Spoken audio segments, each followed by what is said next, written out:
मेरे प्यारे कलीसिया, आज शाम की सभा में आप सभी का स्वागत करना चाहता हूँ और मैं धन्यवाद देना चाहता हूँ परमेश्वर पिता का, क्योंकि उन्होंने हम सभी को ये मौका दिया कि हम उसके निकट आए, स्तुति आराधना करें और उसका जय जयकार करें।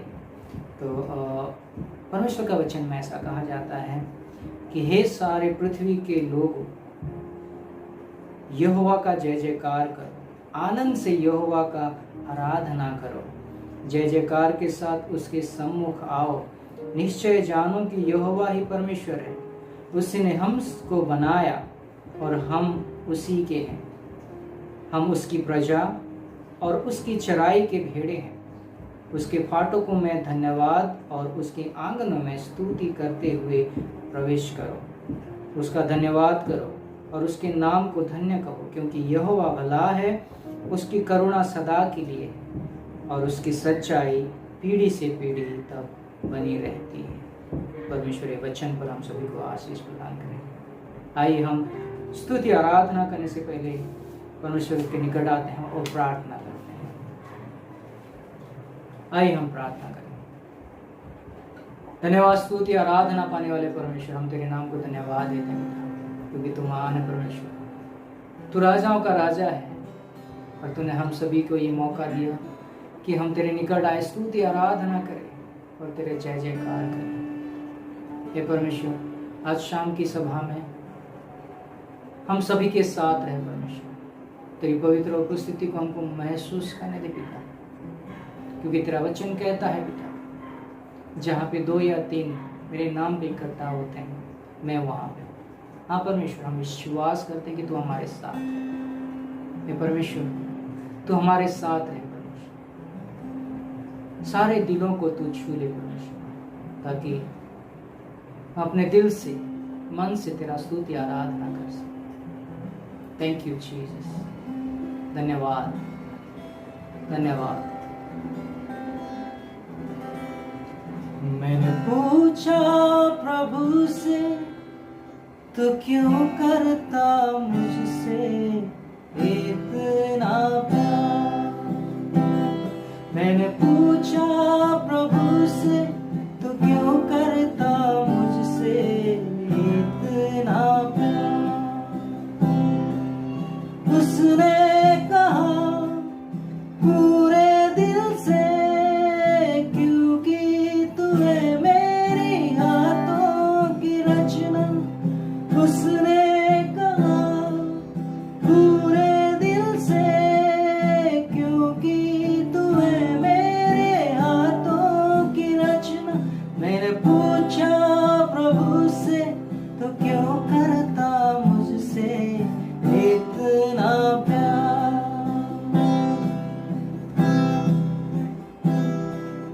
तेरी राह पर चलते चलते कई बार मेरे कदम भटक गए। तेरी राह पर चलते चलते कई बार मेरे कदम भटक गए, फिर भी न छोड़ा तूने साथ मेरा। फिर भी न छोड़ा तूने हाथ मेरा।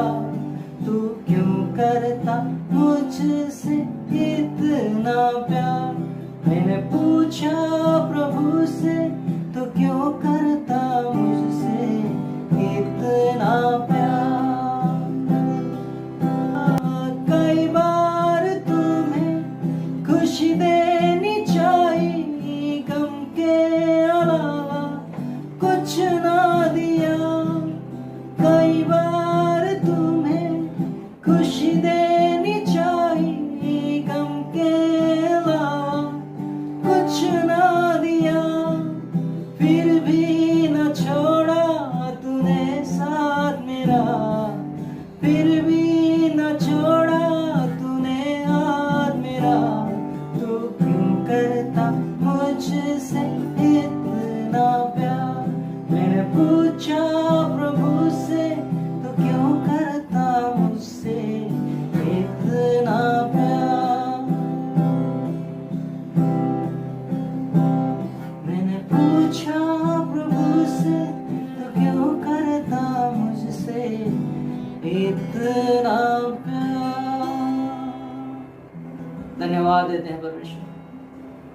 क्योंकि तेरा प्यार को हम माप नहीं सकते परमेश्वर। हे परमेश्वर, हम कितनी भी बार गलतियां करें, तू हमको उठाता है। जब हम गिरते हैं परमेश्वर, तू हमको उठाता है, पकड़ता है परमेश्वर, तेरी राह पे चलाता है परमेश्वर। धन्यवाद देते हैं उस प्यार के लिए। Thank you Jesus, thank you Jesus, hallelujah.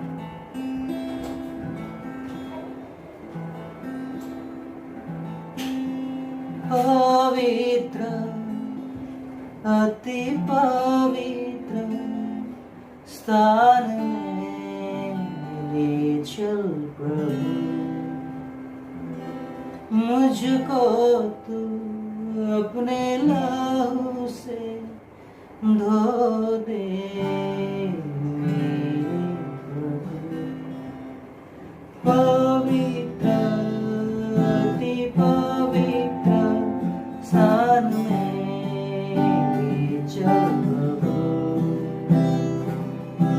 मुझको तू अपने लहू से धो दे मेरे प्रभु। तेरे सामने झुकते सजदा करते, तेरे सामने झुकते सजदा करते। आत्मा और सच्चाई से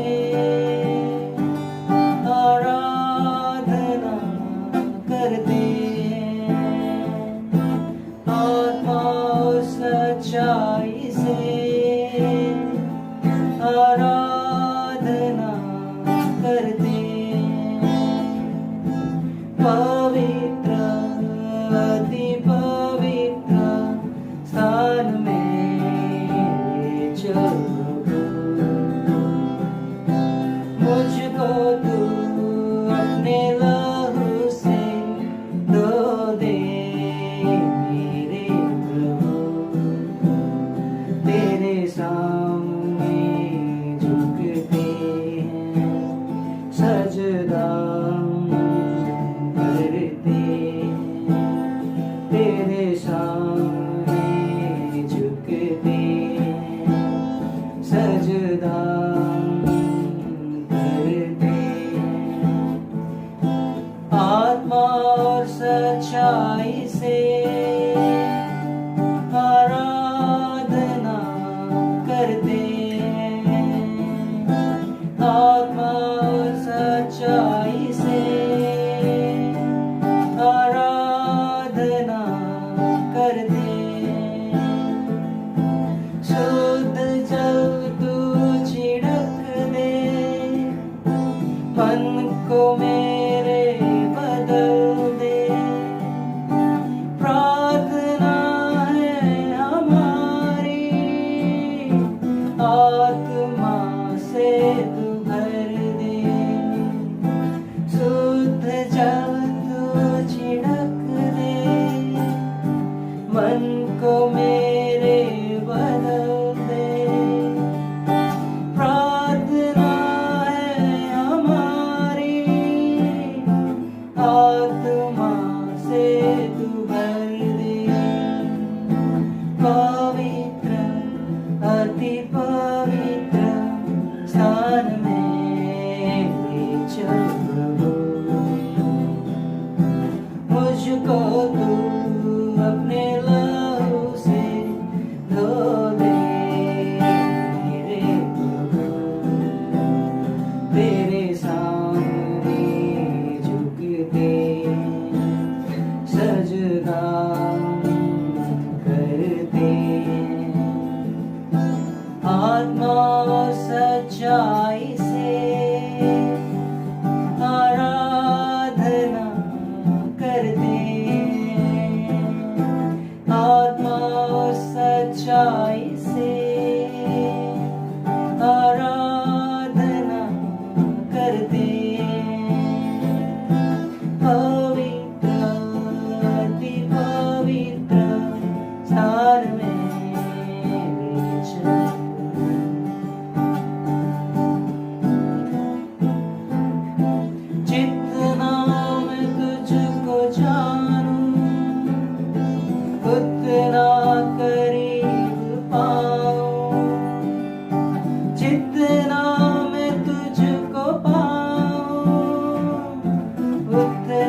सच्चाई से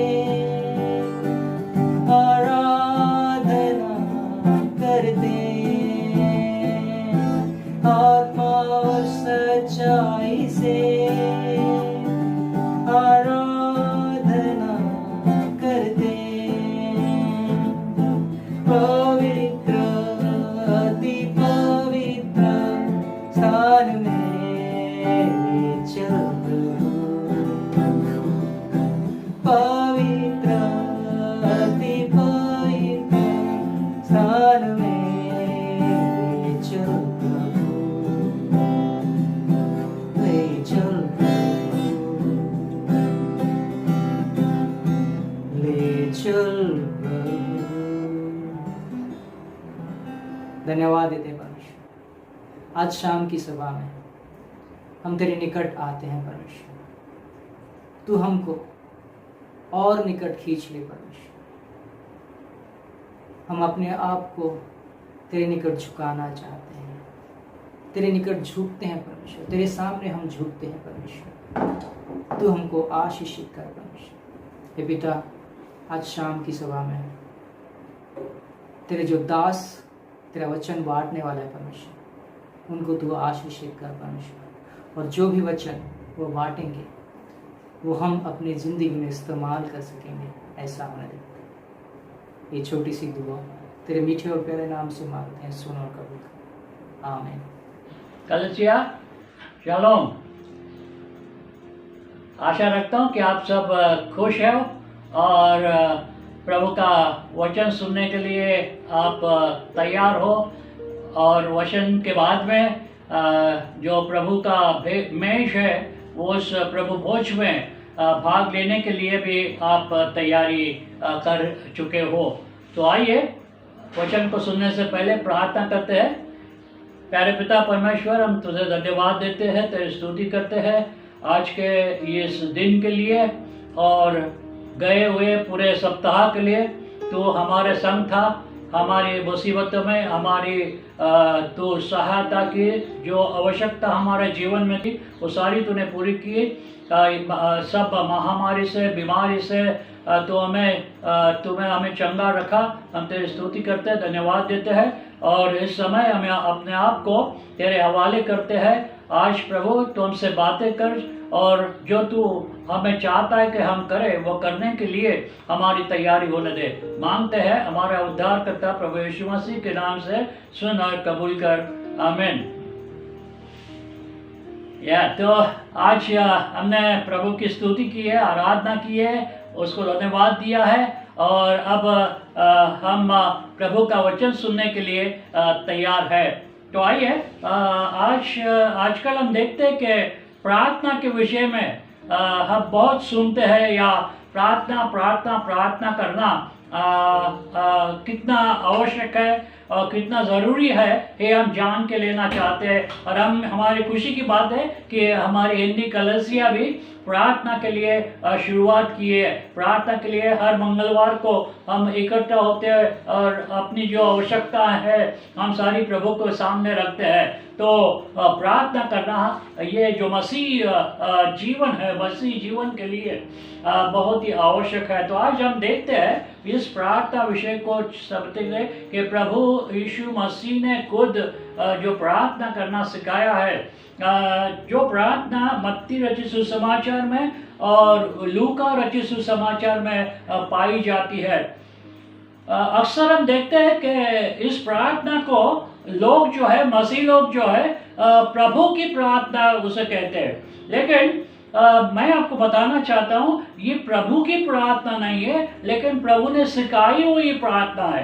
प्रभु की प्रार्थना जो है, हम देखते हैं कि यूहन्ना रचित सुसमाचार के 17वें अध्याय में प्रभु यीशु ने स्वयं जो प्रार्थना की है, अपने पिता से बहुत लंबी प्रार्थना की है, उसके बारे में लिखा है। तो हम देखते हैं कि लूका रचित सुसमाचार में हम देखते हैं 11वें अध्याय में जब हम जाते हैं और उसके पहले 4 वचन में हम वहाँ पे देखते हैं, हम पढ़ते हैं कि प्रभु यीशु मसीह का चेला जो है वो उसके पास में आए और उस चेलों में से एक चेला ने प्रभु यीशु मसीह से कहा कि प्रभु हमारे गुरु जो यूहन्ना है वहाँ पे बपतिस्मा करना, वो अपने चेलों को प्रार्थना करना सिखाया है। तो हम चाहते हैं कि तू हमारा गुरु है, तू भी हमें प्रार्थना करना सिखा। तो उसका मतलब अब देखते हैं कि प्रार्थना करना कभी कभी क्या है, हमें आता नहीं है, प्रार्थना करना हमें आता नहीं है, लेकिन प्रार्थना आवश्यक है। और हम देखते हैं कि ये जब मत्ती रचित सुसमाचार में जाते हैं तो मत्ती रचित सुसमाचार में वहाँ से 6ठे अध्याय में 7 से लेके 6ठा अध्याय 7 से 8 वचन में हम देखेंगे प्रभु की प्रार्थना के बारे में क्या कहा है। यहाँ पे लिखते हैं कि प्रार्थना करते समय अन्य जातियों के समान बकबक न करो, क्योंकि ये समझते हैं कि उनके बहुत बोलने से उनकी सुनी जाएगी, इसलिए तुम उसके समान न बनो, क्योंकि तुम्हारा पिता तुम्हारे मांगने से पहले ही जानता है कि तुम्हारी क्या आवश्यकता है। और फिर 9वें वचन में हम जाते हैं, मत्ती रचित सुसमाचार उसका 6ठा अध्याय और 9वां वचन वहाँ पे लिखा है, अतः मतलब जो प्रार्थना उनके बारे में उनके समझ में नहीं थी या उनके दिल में बहुत क्लियरिटी जिसे हम कहते हैं प्रार्थना का बारे में गलत फहमी थी शिष्यों के बारे में, या जो यहूदी जो अधिकारी थे प्रार्थना के बारे में उनके गलत फहमी थी। तो वो गलत फहमी कैसे सुधारना है, वो गलत फहमी कैसे ठीक करना है, पर वो उसीलिए यहाँ पर है अतः मतलब 7-8 वचन में जो लिखा हुआ है वो बताने के बाद भी प्रभु कहता है अतः मतलब इसलिए तुम इस रीति से प्रार्थना करो। मतलब प्रभु यीशु मसीह ने, अगर हम ठीक से पढ़ेंगे तो यहाँ हम देखते हैं कि प्रभु ने ये नहीं कहा कि तुम ये प्रार्थना करो, वो कहता है कि तुम इसी रीति से प्रार्थना करो। मतलब प्रार्थना के एक मॉडल जैसे हम कहते हैं, या प्रार्थना के लिए जैसे हमें स्कूल में जाते हैं, स्कूल में जो पढ़ाई होती है और जो वो शिक्षक होता है, टीचर होता है, वो बोर्ड के ऊपर मैथ्स एक करता है, बताता है एक और फिर वो क्या कहता है अपने स्टूडेंट्स को, अपने विद्यार्थियों को कहता है चलो अब इस प्रकार तुम करो, इस प्रकार तुम करो। और विद्यार्थी क्या करते हैं, उस प्रकार जो बोर्ड के लिखा है बताया गया है उसके रीति से वो मैथ छुड़ाने की कोशिश करते। तो उसी रीति से प्रभु ने जब देखा कि इन लोगों में, यहूदी लोगों में, अधिकारियों में, सादी लोगों में प्रार्थना करने में गलत फहमी है, तो वो कैसे ठीक करना है, इसलिए प्रभु सिखाता है। तो आइए हम देखने की कोशिश करेंगे कि सही बात में प्रभु हमें कैसे प्रार्थना करना सिखाता है। एक महत्व की बात है, जो जगत के सारे गुरु हैं उन गुरुओं में और हमारा जो गुरु है प्रभु यीशु मसीह, इन दोनों गुरु में बहुत बड़ी जिसमें तफावत है, बहुत बड़ी फर्क बहुत है।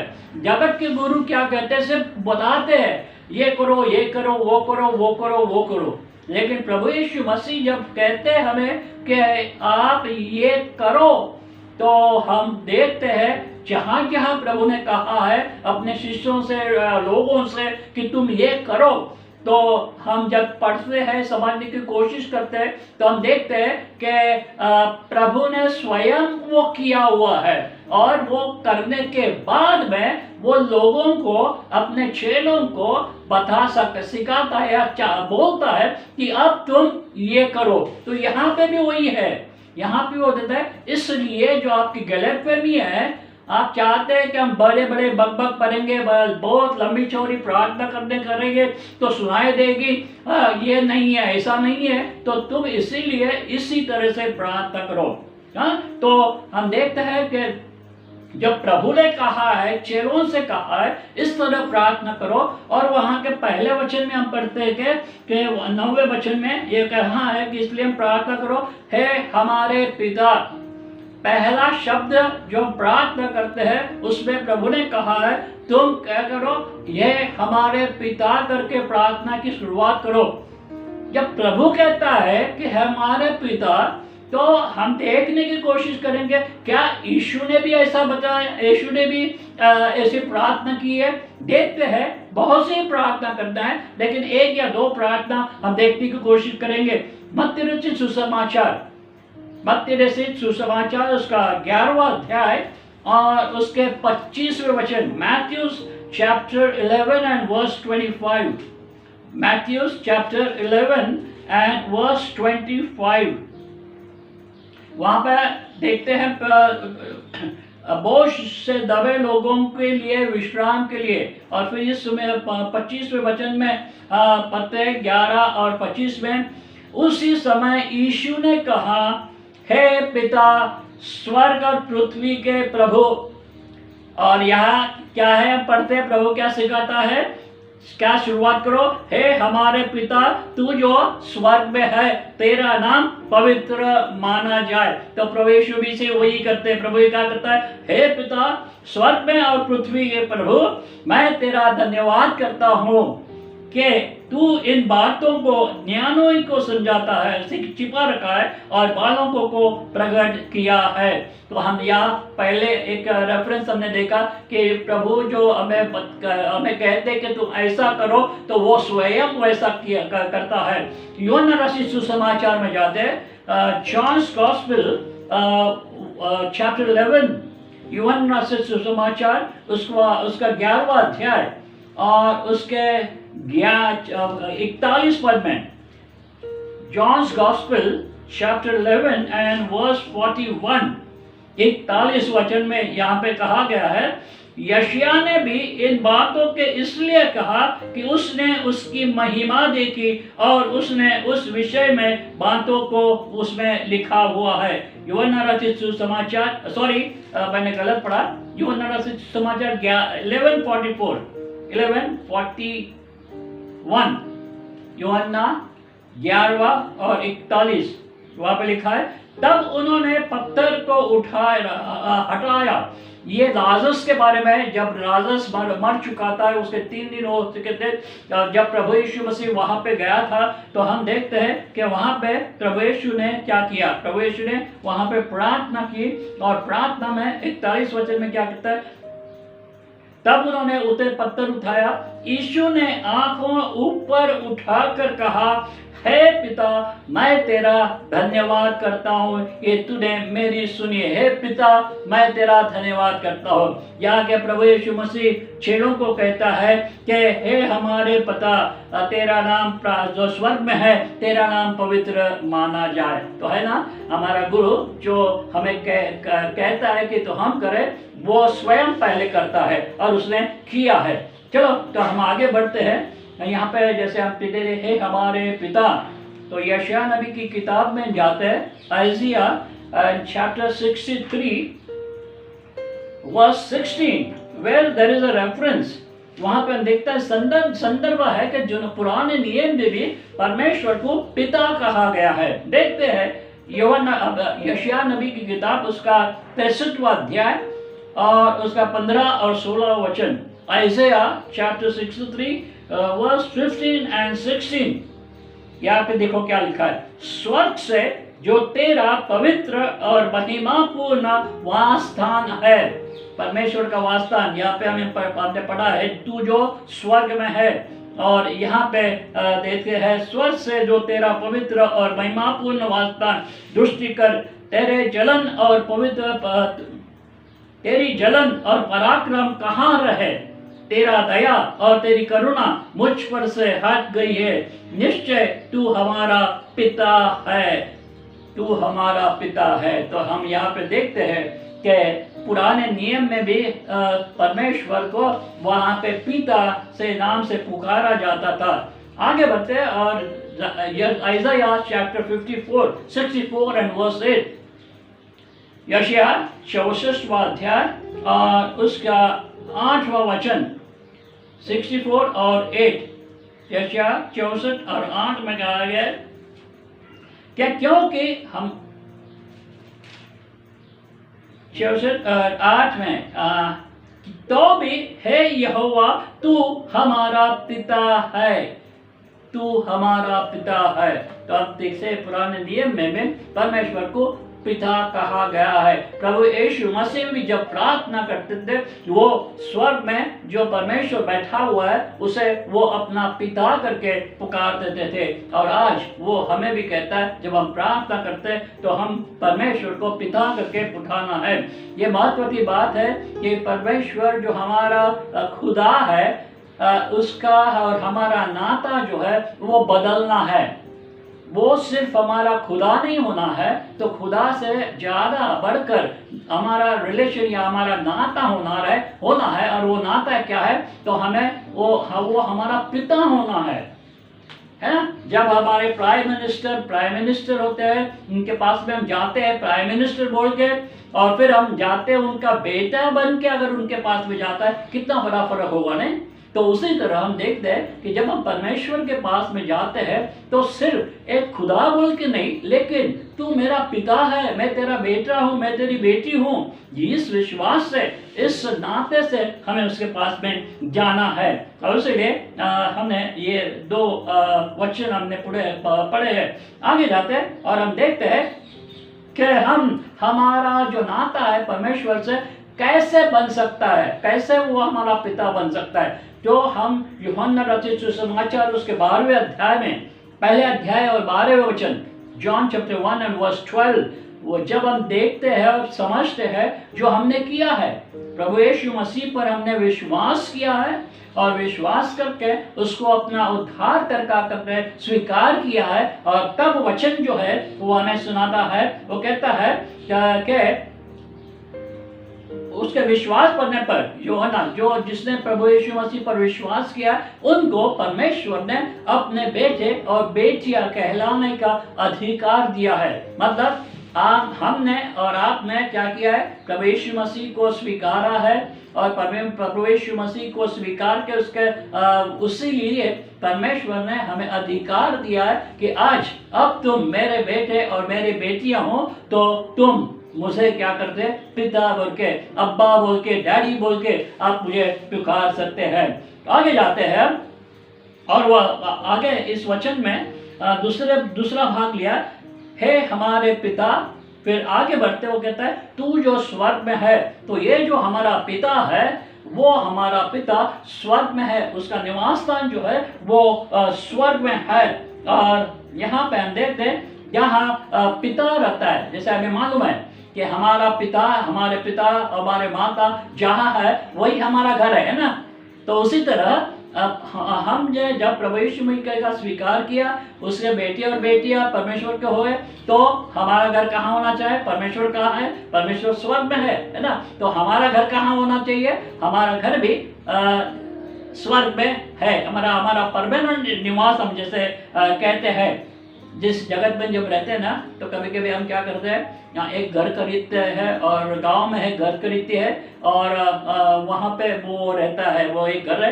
और फिर बम्बई में जहाँ हम काम करते हैं वहाँ एक हम घर में रहते हैं। तो फिर जब हम लिखते हैं आप कहाँ रहते हो, तो हम पहले लिखते हैं परमानेंट एड्रेस जो है वो गाँव का देते हैं, और जहाँ रहते हैं वो अपना हालाती एड्रेस है। तो हमारा निजी एड्रेस मतलब अभी का हमारा जो पता है जगत है, लेकिन हमारा परमानेंट एड्रेस कौन सा होता है? स्वर्ग में है। क्यों?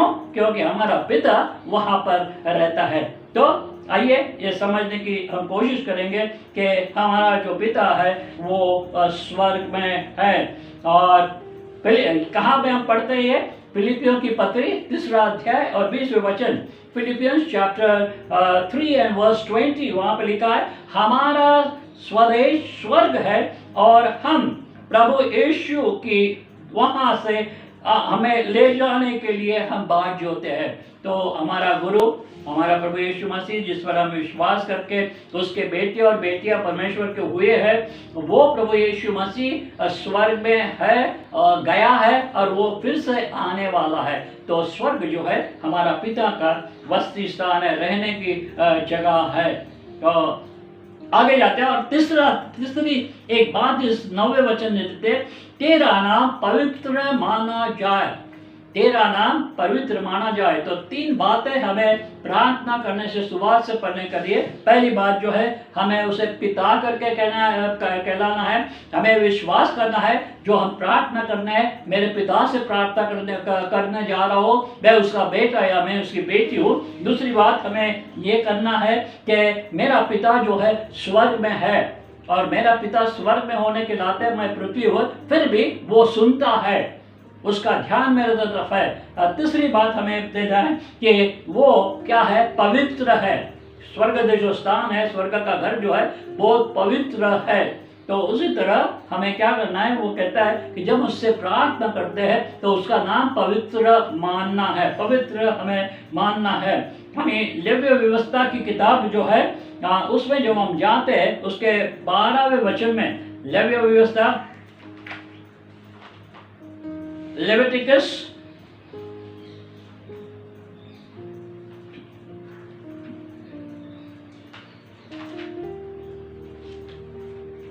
लेवीय व्यवस्था उसका 22वां अध्याय, लेविटिकस चैप्टर 22 एंड वर्स 2। लेवीय व्यवस्था उसका 22वां अध्याय और दूसरे वचन में लिखा है, हारून और उसके, परमेश्वर यहाँ पर कहता है, हारून और उसके पुत्रों से कहा कि इस्राएलियों की पवित्र की हुई वस्तुओं को, जिनको वे मेरे लिए पवित्र करते हैं, अलग रहे और मेरे पवित्र नाम को अपवित्र न कहे। पुराने नियम में भी परमेश्वर अपने लोगों को, इज़राइल लोगों को, जिसे वो अपने लोग कहता था, वहां पे उनको भी कहता है कि मेरा नाम जो है, मेरे पवित्र नाम को अपवित्र न कर, मैं यहोवा हूँ। मैं जो हूँ, वो यहोवा का अर्थ होता है मैं जो हूँ, I am that I am. तो हमें ये 3 बातें हम ये पहले वचन में, 9वें वचन में हम सीखते हैं, या प्रभु चाहता है कि प्रार्थना से पहले करने में ये 3 बातें पहले हमने सीखना है। आगे बढ़ते हैं और वे 9वें वचन में जाने के बाद 10वें वचन में हम आते हैं और 10वें वचन में पहली बात हमें सिखाई जा रही है, तेरा राज आए, तेरा राज आए। यहाँ पे लिखा है पहले कि तेरा राज आए। जब आप प्रकाशित वाक्य या रेवलेशन की किताब में जाते हैं 22वें अध्याय, रेवलेशन चैप्टर 20 एंड वर्स 11, प्रकाशित वाक्य 20वां अध्याय और उसमें 11वें पद में लिखा है, फिर मैंने एक बड़ा श्वेत सिंहासन और उसको जो उस पर बैठा हुआ है देखो, उसके सामने पृथ्वी और आकाश भाग गए और उनके लिए जगह न मिले। तो यहाँ पर हम देखता है स्वर्ग में वहाँ सिंहासन है। सिंहासन किसका होता है? राजा का होता है। और यहाँ पे क्या कर रहा है, यहाँ पे क्या लिखा है, तेरा राज आए। तो हम जो प्रार्थना करते हैं वो हमारा परमेश्वर है, उससे हमारा नाता बेटा बेटिया करके हुआ है, और वो जो हमारा पिता है वो हमारा राजा भी है, हमारा राजा भी है। और इसलिए हमें क्या करना है, और आगे जाते हैं प्रकाशित वाक्य के 5वें अध्याय में, वहां पे ये पहली बात है। और दूसरी बात वहां पे लिखा है कि तेरा राज, तेरी इच्छा, तेरी इच्छा क्या करना है, तेरी इच्छा जैसे स्वर्ग में पूरी होती है वैसे पृथ्वी पर भी हो। तो यहाँ पे प्रभु यीशु मसीह अपने चेलों से कहता है कि जब तुम प्रार्थना करते हो तो ये ध्यान में रखना कि प्रभु परमेश्वर की इच्छा है वो तुम्हारी जीवन में तुम्हें पूरी करना है। जैसे पृथ्वी पर होती वैसे नहीं है, लेकिन जैसे स्वर्ग में पूरी होती है वैसे पृथ्वी पर हमारा करना है। तो स्वर्ग में कैसे वो पूरी होती है वो प्रकाशित वाक्य के 5वें अध्याय में देखते हैं। Revelation chapter 5 we see that how the Lord is praised or worshipped in heaven। 5वां अध्याय प्रकाशित वाक्य उसका 5वां अध्याय और 5वां अध्याय प्रकाशित वाक्य 5वां अध्याय और उसका 11 से लेकर 14 पद। जब मैंने देखा जो सिंहासन और उन प्राणियों के उन प्राचीनकारों और बहुत से स्वर्गदूतों का शब्द सुना जिनको गिनती लाखों के करोड़ों थे। और फिर आगे लगता है और वे ऊंचे स्वर से कहते हैं। हम देखते हैं स्वर्ग में सिंहासन में परमेश्वर जो बैठा हुआ है उसकी स्तुति कैसे की जाती है, उसका नाम पवित्र कैसा माना जाता है, उसकी इच्छा जो है कैसे पूरी की जाती है। आगे हम देखते हैं फिर से स्वर्ग से मैंने और पृथ्वी पर और पृथ्वी के नीचे और समुद्र के सब सूरजी हुई वस्तुओं को और सब कुछ जो उनमें है उन सबको कहते सुना जो सिंहासन पर बैठा उनका और मेमने का धन्यवाद और आदर और महिमा और राज्य युगानुयुग रहे। तो हम देखते हैं स्वर्ग में कैसे उसकी आराधना होती, कैसी उसकी इच्छा पूरी होती है। तो प्यारे कलीसिया जवानों बहनों और भाइयों, प्रभु में चाहता है कि जैसे स्वर्ग में उसकी आराधना होती है, स्वर्ग में उसकी इच्छा होती है, इच्छा पूरी की जाती है, वैसे ही जो हम नीचे इस धरती पर रखे हुए हैं हमने भी क्या करना है, उसी तरह परमेश्वर की स्तुति करना है, उसके नाम को हमें पवित्र मानना है। यहाँ पे हम देखते हैं 1 यूहन्ना 2 और 17 में जब हम देखते हैं तो वहां पे लिखा है कि हमें क्या करना है, प्रार्थना के लिए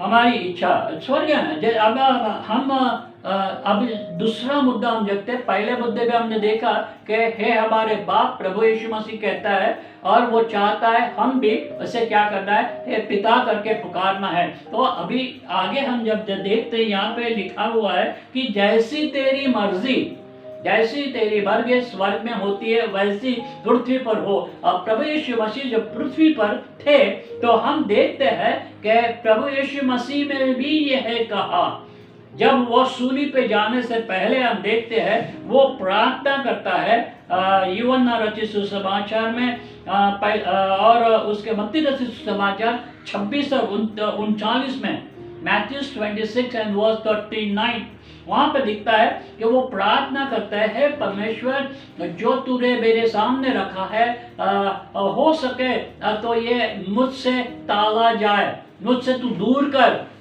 लेकिन फिर आगे वो कहता है लेकिन पिता मेरी इच्छा नहीं तो तेरी इच्छा, तुम्हारी इच्छा। तो ये हमारे जीवन में होना है। जो कुछ हमारे जीवन में आता है, जो कुछ हम करना चाहते हैं, पहले हमें परमेश्वर से देखना है कि परमेश्वर ये तेरी इच्छा है क्या, तेरी इच्छा मेरे जीवन के लिए क्या है, आज मैं तेरे लिए क्या कर सकूं, ये हमें करना है। तो जैसे स्वर्ग में किया जाता है वैसे पृथ्वी पर हमें करना है। आगे लिखे 1 यूहन्ना 1 John chapter 2 verse 17, 1 यूहन्ना 2:17 में लिखा है संसार और उसकी अभिलाषाओं दोनों मिट जाती है पर जो परमेश्वर की इच्छा पर चलता है तो वह सर्वदा बना रहेगा। तो पृथ्वी पर हमें बताया गया है कि जब अगर हम परमेश्वर की इच्छा अपने जीवन में पूरी करते हैं तो हम बने रहेंगे। मतलब इस जगत को भी हम जगह छोड़ेंगे तो हम जहाँ वो है वहाँ हम जाएंगे, हम उसमें बने रहेंगे। तो ये हमें ध्यान में रखना है। आगे जाते हैं और 11वें वचन में वहां पे हम देखते हैं परमेश्वर प्रभु यीशु मसीह कहता है कि हमारी दिन भर की रोटी आज हमें दे। हमारी दिन भर की रोटी सारे दिन के लिए मुझे, मेरी जो आवश्यकता है तो मुझे तू आज दे। एक दिन पहले नहीं या एक दिन बाद में नहीं, लेकिन मेरी आवश्यकता जो है तो आज मुझे दे। तो ये वचन या ये प्रभु की इच्छा हमें क्या बताती है कि हमें क्या करना है? एक दिन की जिंदगी जीवन जीना है, भविष्य में क्या करना है, आगे क्या हो गया, फिर मैं अगले महीने में क्या करूँगा, ये कब अभी ये दिन आना है, बर्थडे आ रहा है, ये त्योहार आ रहा है, अब मैं कैसे करूँ, अब मैं क्या करूँ, उसकी चिंता हमें नहीं करनी है। परमेश्वर का वचन हमें यहाँ पे बताता है कि इफिस पहले अध्याय के छठे अध्याय में, इफिशियंस चैप्टर 6 एंड वर्स 6, इफिस की पत्री छठा अध्याय और छठे वचन में, मनुष्यों को प्रसन्न करने वाले समान दिखाने के लिए सेवा न करो, पर मसीह के दासों के समान मन से परमेश्वर की इच्छा पर चलो। तो इस जीवन में क्या करना है? परमेश्वर से हमें जान के लेना है कि प्रभु की तेरी इच्छा क्या है मेरे जीवन में, और हमें उसी इच्छा के अनुसार चलना है। तो ये 11वें वचन में हमें देखते हैं। फिर आगे यहाँ पर लिखा है कि आज की रोटी प्रभु हमसे चाहता है, मत्ती रचित सुसमाचार में उसके छठे अध्याय में जब प्रभु यीशु मसीह ने उन्हें इस प्रार्थना करना सिखाया और उस प्रार्थना में उन्हें कहा कि आज की रोटी तो हमें दे, तो छठे अध्याय में, उसी अध्याय में हम जाते हैं और 34वें वचन में हम पढ़ते हैं। 34वें वचन में क्या लिखता है? अतः कल की चिंता न करो, मैं तुम्हें सिखाया हुआ है क्या? आज की रोटी। और यहाँ क्या वो 34वें वचन में कहता है, कल की चिंता न करो, क्योंकि कल का दिन अपनी चिंता आप करेगा। आज के लिए आज की दुख करो, मतलब आज के लिए आज के बारे में सोचो, आज की आवश्यकताओं आज ही सोचो, आगे की आवश्यकता, कल के लिए आवश्यकता उसके बारे में आप फिक्र ना करो। फिर आगे आते हैं और नीति वचन में 30वें अध्याय में, प्रोवर्ब्स चैप्टर 30 और वर्स 8, वहां पे लिखा हुआ है कि व्यर्थ और झूठी बात दाऊद जो है वो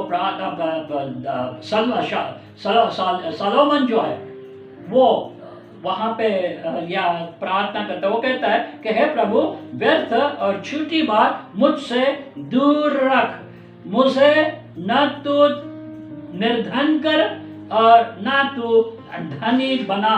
और फिर आगे वो कहता है, पर क्या है, प्रतिदिन की रोटी मुझे दिलाया कर। शलमोन जो है बड़ा राजा था, उसके धन दौलत उसके पास में सब थी। जब प्रभु ने वो गद्दी पे आने से पहले उससे पूछा, मैं तुझे क्या दूं, तो वो कहता है, ये प्रार्थना वो करता है कि मुझे तो क्या करना, मुझे तो धन मत देना, निर्धन मत करना। अगर मैं निर्धन बनूं तो मैं तुझे दोष दूंगा, और तुझे मुझे अगर धन देगा तो शायद मैं तुझे भूल सकता हूँ। और वो कहता है कि आगे क्या है कि तो मुझे तो क्या करना है, मेरे प्रतिदिन की रोटी मुझे दिलाया कर। वो राजा वो कहता है, मैं जल्दी पे आने के बाद में ये दो बातें, पहली बातें मुझे मत देना, मुझे तू मेरी रोटी जो है, मेरी आवश्यकता है, हर दिन में दिया गया कर। वो प्रार्थना करते। तो प्यारे भाइयों और प्यारे बहनों, कलसियों के प्यारों, आज प्रभु हमसे यही कहता है कि हम अपने आज के लिए जिए, आज के जिए जिसके लिए हम उससे प्रार्थना करें, उससे मांगे और वो हमें देने के लिए तैयार है। और फिर 12 और 13 वचन में और 14 वचन के आगे बढ़ेंगे। 12 वचन में जाते हैं। 12 वचन में लिखा है, और जिस प्रकार, गौर से सुने, वहां के लिखा है कि और जिस प्रकार हमने अपने अपराधियों को क्षमा किया है, वैसे ही तू भी हमारे अपराधों को क्षमा कर। पहले क्या कहे, जैसे हमने, और बाद में कैसे, वैसे ही तू कर। तो यहाँ पे हम देखते हैं कि हमारे वर्तमान की जो अवस्था है, इस वर्तमान की आवश्यकता में हम देखते हैं, वहाँ पे लिखा है कि मैंने क्या किया है, जैसे मैंने अपने अपराधियों को क्षमा किया है, वैसे ही हमें क्या करना है, अपना को क्षमा करना है। क्योंकि हम देखते हैं कि हमारे जीवन में जो है शैतान जो है क्या है, हमें परीक्षा में डालना चाहता है। क्योंकि आगे के वचन लिखा है कि वैसे ही तू हमारे अपराधों को कर और हमें परीक्षा में न लाना परंतु बुराई से बचा। तो यहाँ पे हम देखते हैं कि परमेश्वर ने हमें कहा है कि पहले हमें क्या करना है। अब जिन्होंने हमारे अपराधों हमारे तरफ हमारे विरुद्ध में अपराध किया है, पाप किया है, हमें दुखाया है, हमें बहुत से तकलीफें दिए, उन सबों को हमने पहले माफ करना है। तो यहाँ पे भी हम देखते हैं क्या प्रभु यीशु मसीह ने किया है।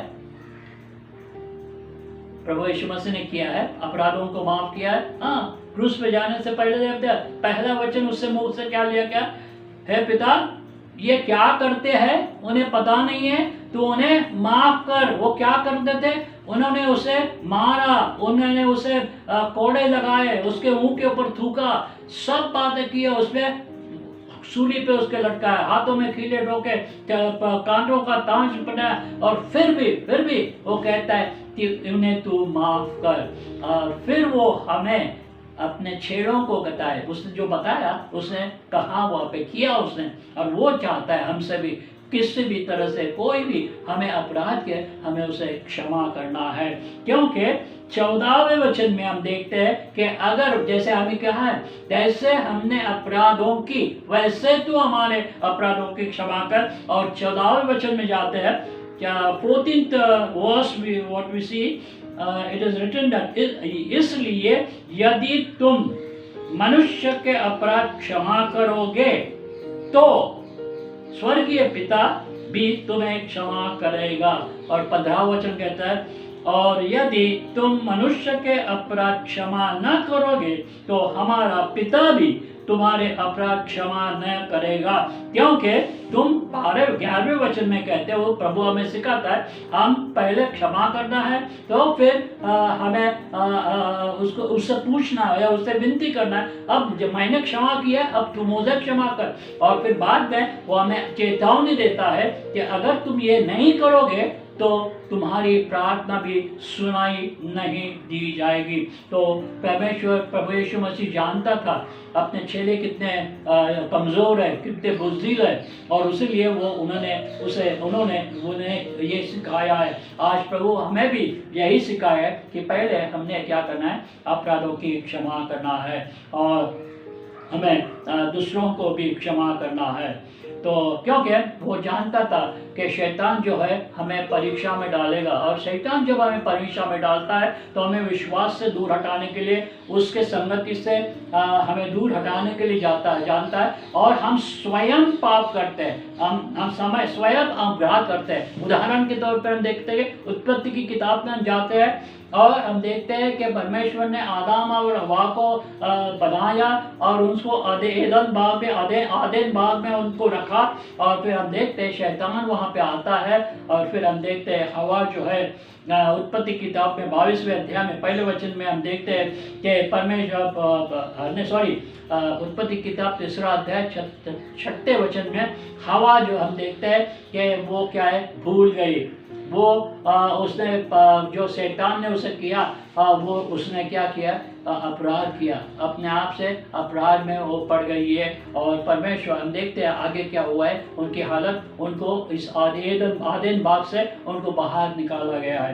तो परमेश्वर ये हमें चेतावनी देता है कि अगर हमारा और उसका रिश्ता है, जिस रिश्ते को हम बनाए रखना है, हमें हमारा रिश्ता जो है वो हम अपराध करते या किसी को क्षमा ना करते हुए उस रिश्ते में हमें जो जिससे में दीवार खड़ी नहीं करना है। आगे जाते हैं और हम पढ़ते हैं मत्ती रचित 2-3 का वचन हम देखेंगे। मत्ती रचित सुबह समाचार उसके 26वें अध्याय में Matthew 26 verse 41 जो पहले हमने पढ़ा है, मत्ती 26 और 41 में, मत्ती 26 और 41 में, जागते रहो और प्रार्थना करते रहो कि तुम परीक्षा में न पड़ो। आत्मा तो तैयार है परंतु शरीर दुर्बल है। तो यहाँ पे जैसे हमने प्रार्थना की, वहाँ पे लिखा है कि हमें परीक्षा में डालना पर बुराई से बचा, क्योंकि राज्य और पराक्रम और महिमा सदा तेरी है। यहाँ पे भी वही हमें बताया गया है कि क्योंकि क्या है, हमें क्या करना है। 26 और 41 में, जागते रहो और प्रार्थना करते रहो कि तुम परीक्षा में न पड़ो, और आत्मा तो तैयार है परंतु शरीर दुर्बल है। और दूसरा एक वचन है लूका रचित सुसमाचार, ल्यूक चैप्टर 22, लूका रचित सुसमाचार उसका 22वां अध्याय और 40वां वचन। Luke chapter 22 and verse 40। लूका 22 और वचन 40। उस जगह पहुंचकर उसने कहा, प्रार्थना करो कि तुम परीक्षा में न पड़ो। प्रभु यीशु मसीह गत्सेमने में बाग में सूली पर चढ़ाने जाने से पहले की रात में प्रार्थना करता था, पिता से प्रार्थना करता था। जैसे उसने हमने पहले देखा कि उसने प्रार्थना के लिए, प्यारे पिता, ये जो हो रहा है वो तुम उससे दूर कर। पहले वो अपने, क्योंकि वो मनुष्य की अवस्था में इस जगत में था, उसीलिए वो कहता है पिता से, पिता तुम उससे दूर कर। लेकिन हम देखते हैं कि बाद में वो क्या कहता है, नहीं लेकिन मेरी नहीं तेरी इच्छा। तो यहाँ पे हम देखते हैं वही हम पढ़ते हैं वो जो प्रार्थना करता है, वो जो कहता है लूक 22 और 40 में, तुम प्रार्थना करो क्योंकि तुम परीक्षा में ना पड़ो। तो हमें जागरूक रहना है। और याकूब की पत्री उसका पहले अध्याय और 12वें वचन में भी वही हम पढ़ते हैं। जेम्स चैप्टर 1 and verse 12, याकूब की पत्री उसका पहला अध्याय और उसका 12वें पद। जेम्स चैप्टर 1 and 12 verse 12, यहाँ पे लिखा है, धन्य है वह पुरुष जो परीक्षा में स्थिर रहता है। परीक्षा में, पर मैं प्रभु यीशु ने क्या कहा, सिखाया कि हमें तू परीक्षा में ना डाल। यहाँ पे लिखा है कि धन्य है वो पुरुष जो परीक्षा में स्थिर रहता है। तो ये वचन हमें बताया गया है हमारे जीवन में परीक्षाएं आएंगी, मुसीबतें आएंगी, हमें उनके क्या करना है, सामना करना है, उनको हमें हमसे लड़ना है। और हम देखते हैं यहाँ पे हम अगर स्थिर रहेंगे तो हमें क्या करता है कि हमें वो कहेगा कि धन्य है, क्योंकि वह खरा निकल के जीवन का वह मुकुट पाएगा जिसकी प्रतिज्ञा प्रभु ने अपने प्रेम करने वालों से की है। तो हमें ये वचन को देखना है और ये मेरा याद विधान में देखता है, जो हमारा पिता है वह वो राजा है, उसका राज है, उसका राज आने के लिए हमें प्रार्थना करना है, हमें उसकी इच्छा पूरी करनी है। जो उस जगत में प्रभु यीशु मसीह उसकी पूरी इच्छा पूरी करने के लिए आया था, पूरी की और वो गया, तो हमें इस जगत में रखा है उसकी इच्छा पूरी करने के लिए। तो आज देखते हैं कि राज्य, पराक्रम और महिमा सदा तेरी है। प्रकाशित वाक्य के 4थे अध्याय में, revelation chapter 4 and verse 9 to 11, फिर से हम पढ़ते हैं प्रकाशित वाक्य उसके 4थे अध्याय 9 से लेके 11 पद पे हम देखते हैं कि जब वे प्राणी जो सिंहासन पर बैठा है, सिंहासन कौन बनता है, राजा बनता है। तो जो प्राणी सिंहासन पर बैठा है और जो युगानक जीवता है और परम महिमा और आदर और धन्यवाद करेंगे। और फिर आगे 11वें वचन में था, हे हमारे प्रभु और परमेश्वर, तू ही महिमा और आदर और सामर्थ्य के योग्य है, क्योंकि तू ही ने सब वस्तुओं को सृजा और वे तेरी इच्छा है होती सूझी गई है। तो यहाँ पे हम देखते हैं स्वर्ग में वहाँ पे प्रार्थना इस तरह से उसका नाम सहरा जा रहा है। 5वें वचन में जाते हैं, 5वां अध्याय Revelation 5 verses 12 to 14, प्रागतिक वाक्य 5 14 से 16, 12 से 14। और वे ऊंचे सबसे कहते, वध किया हुआ मेमना ही सामर्थ्य और धन और शक्ति और आदर और महिमा और धन्यवाद के योग्य है। फिर मैंने और स्वर्ग में और पृथ्वी पर और पृथ्वी से नीचे और समुद्र के बीच छुड़ी हुई सब वस्तुओं को और सब कुछ जो उसमें था, वह कहते हैं जो सिंहासन पर बैठा है उसो और मैंने को धन्यवाद, आदर और महिमा और राज्य युगान युग रहे।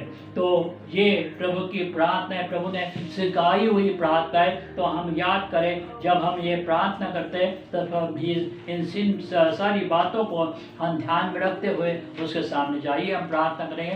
प्रभु हम तेरा धन्यवाद देते हैं, तेरी स्तुति करते हैं, क्योंकि प्रियापर तू प्यारे पिता परमेश्वर तू महान है, और जो तू हमसे चाहता है आज तूने प्रार्थना के द्वारा हमने क्या करना है, प्रार्थना कैसे करना है, आज तेरे वचन के द्वारा तूने हमें सिखाया है। तुझे धन्यवाद देते हैं कि प्यारे पिता प्रभु यीशु मसीह ने जब ये सिखाया तब उसने स्वयं उस चीज़ों को, उस बातों को किया, और फिर बाद में उनके चेलों को, और आज जो हम उसे अपने को उसके चेले समझते हैं हमें बताया है। प्यारे पिता हम उसी तरह प्रार्थना करने के लिए हमारी तैयारी होने दे। मांगने से ज़्यादा तो हमारे जीवन में करने के लिए तैयार है, उसके लिए है तेरी स्तुति करते हैं, और इस वचन को, इस प्रार्थना को हमारा उद्धारकर्ता प्रभु यीशु मसीह के नाम से तेरे सामने सादर करते हैं। सुन और कबूल कर, आमीन। गलतियाँ आइए अब प्रभु जिन्होंने बपतिस्मा लिया, जिन्होंने प्रभु यीशु मसीह को अपना स्वयं का मुक्तिदाता उद्धारकर्ता कबूल किया है, उन सभी को वो इस मेज में से भाग लेने के लिए न्योता देता है। तो वो चाहता है कि इस रोटी में से और इस कटोरे इसमें से भाग लेने से पहले हम अपने आप को जांचें और फिर इसमें से भाग ले। तो आइए प्रार्थना करते हैं इस रोटी के लिए और इस लहू के लिए, जो उसका लहू का प्रतीक है, द्राक्ष मधु के लिए जो उसका लहू का प्रतीक है, और रोटी उसके शरीर तोड़े जाने का प्रतीक है। आइए हम प्रार्थना करते हैं। प्यारे पिता परमेश्वर धन्यवाद देते हैं, तेरी स्तुति करते हैं। ये रोटी और ये द्राक्ष मधु जो तेरा लहू और तेरे शरीर का प्रतीक है, आज तूने हमें इसमें से भाग लेने के लिए हमें बुलाया है, हमें न्योता दिया है। तेरी स्तुति करते हैं और तेरे की इच्छा के अनुसार भाग लेने के लिए तो हमारी सहायता कर। प्यारे पिता परमेश्वर, ये जगत की रोटी है और जगत का जो कुछ हमारे सामने है वो तेरे लहू का प्रतीक है, समझकर हमें लेने के लिए हमारी सहायता कर। मांगते हैं प्रभु यीशु मसीह के नाम से, आमीन। तो प्रभु यीशु मसीह जब सूली पे जाने से पहले, पकड़ावे जाने से लिए वचन में कहता है कि जब कभी वो जिस रात में पकड़ाया गया उसने रोटी ली और उसने तोड़ी और अपने चेलों को, अपने शिष्यों को दिया और उनसे कहा तुम ये खाओ, और ये रोटी जो है वो मेरा शरीर तुम्हारे लिए तोड़ा गया उसका प्रतीक है। जब तुम खाते हो तो मेरा स्मरण किया करो, मेरी याद किया करो कि मैंने अपना प्राण तुम्हारे लिए अर्पण किया। तो कलीसिया आइए हम इस रोटी को खाएंगे।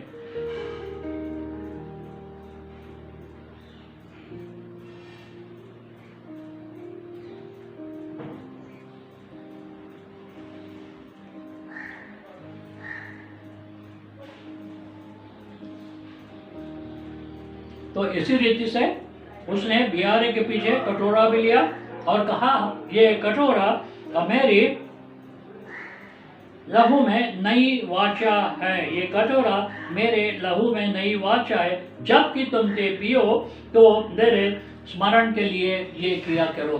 तो कलीसिया आज भाग लेते समय हम याद करें प्रभु यीशु मसीह ने हमारे लिए अपना खून बहाया, उसके खून बहाने से हमारे पाप धुल गए। तो हमें याद करना है और याद करके अपने हमारे सामने जो कुछ हमने रखा है उसको, उसका खून, उसका बहाया हुआ खून समझ के हम उसको पिएंगे।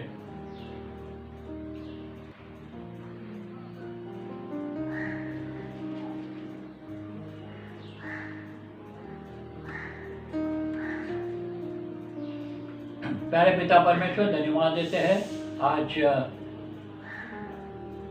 प्रभु यीशु मसीह ने क्रूस पर जाने से पहले अपने चीचों के साथ में उस फसल का भोजन किया, और उस फसल के भोजन के टाइम में उसने इस भोज की उसने प्रस्तावना की है। आज हमने उसमें से भाग लिया है और जो उस वचन में हमें बताया गया है कि जब कभी हम इस भोजन में से भाग लिए तब हमें प्रभु यीशु मसीह का स्मरण करना है, उसके जो हमारे लिए त्याग किया है, हमारे लिए बलिदान किया है, हमारे लिए अपना प्राण अपना लहू बहाया है, उसे हमें याद करना है। और याद करने के समय उसके बाद में हमें ये याद करना है और ये याद हमें उसके आने तक करना है। प्रभु यीशु मसीह मारा गया, गाड़ा गया, फिर उठा और वो अपने पिता के पास में है और वचन के अनुसार उसने कहा कि मैं तुम्हें लेने आने वाला हूँ। और आज यहाँ पे हमें याद दिलाया गया है कि जब हम इसमें से भाग लेते हैं तो हमारी ये जिम्मेदारी है कि हमें जाके लोगों को बताना है कि प्रभु यीशु मसीह तुम्हारे पापों के लिए मारा गया, गाड़ा गया, फिर वो जी उठा और वो फिर से आने वाला है। उसे लिए तैयार रहना है। प्रभु तो हमारी सहायता कर मांगते हैं तारा नाड़ उद्धार करता प्रभु यीशु मसीह के नाम से, आमीन। पवित्र अति पवित्र स्थान में ले चल प्रभु,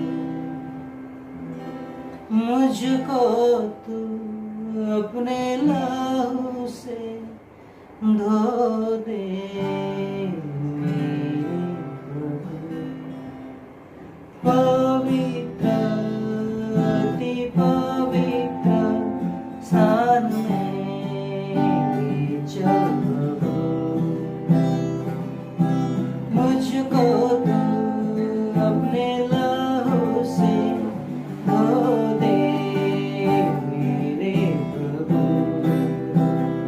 तेरे सामने झुकते सजदा करते, तेरे सामने झुकते सजदा करते।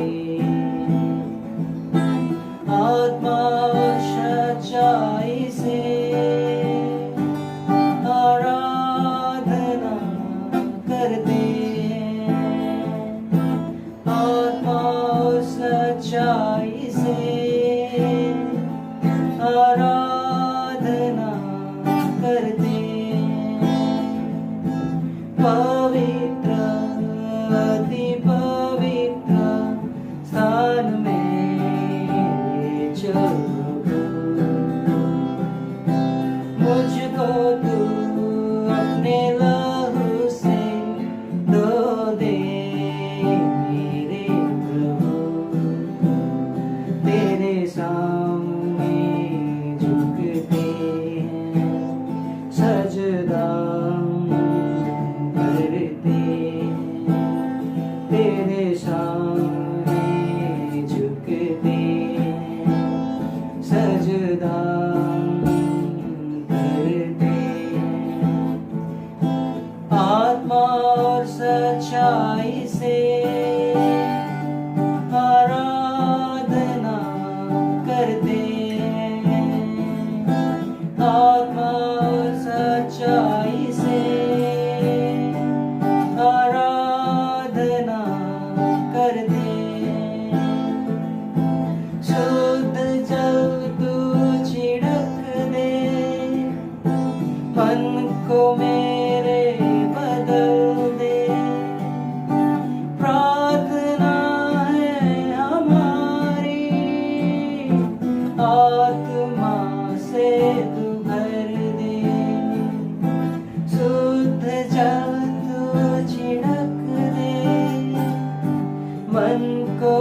सच्चाई से आराधना करते पवित्र अति पवित्र स्थान में चल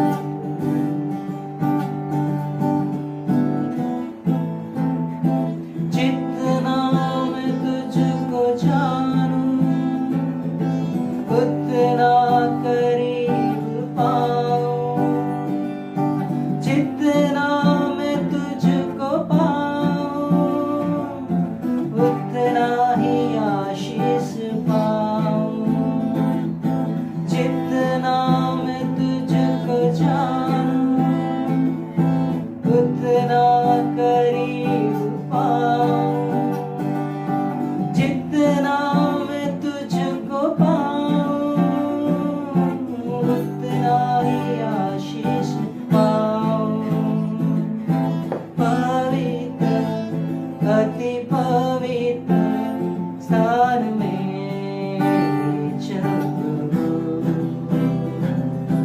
मुझको तू अपने लहू से धो दे मेरे प्रभु तेरे सामने झुकते हैं सजदा करते हैं आत्मा सच्चाई से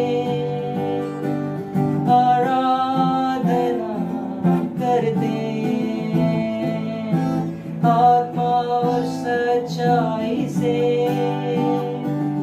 आराधना करते हैं पवित्र अति पवित्र स्थान में चल पवित्र अति पवित्र स्थान में चल ले चल ले चल अब हमारे पिता परमेश्वर का प्रेम, प्रभु यीशु मसीह का अनुग्रह और पवित्र आत्मा की सहभागिता, उसकी सामर्थ्य हर एक विश्वासियों पर आज से और उसके आने तक बनी रहे। आमीन।